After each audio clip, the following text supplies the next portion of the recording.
Daphne cried for about 12 hours. I wasn't overly concerned.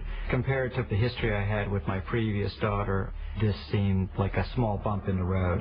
But I did always know that there was something more than just what other babies go through.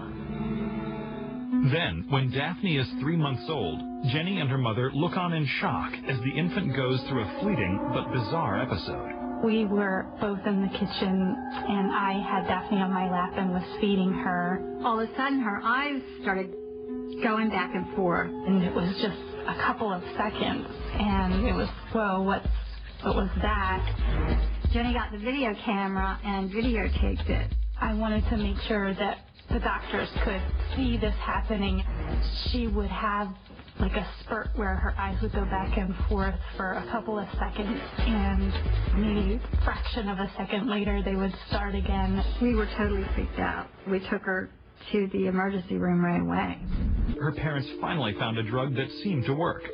But just when they think their little girl is getting better, the unimaginable happens. She had been very irritable all day, and later in the afternoon, my mom noticed that she was holding her arm funny. I said, Jenny, come look at her arm. She doesn't seem like she's moving it. She puts her down on a blanket on the floor and starts checking her. I tried to get her to move her arm and noticed she was only using her right arm instead of the left. So she feels her leg and feels the tremors in her leg and rushes to the phone and calls the hospital right away. Jenny and her mother rushed Daphne to the ER. We were terrified and were... Last hurdle. 6 months after Ray and Jenny were told that Daphne would die, they're celebrating her second birthday. Daphne has made a great recovery.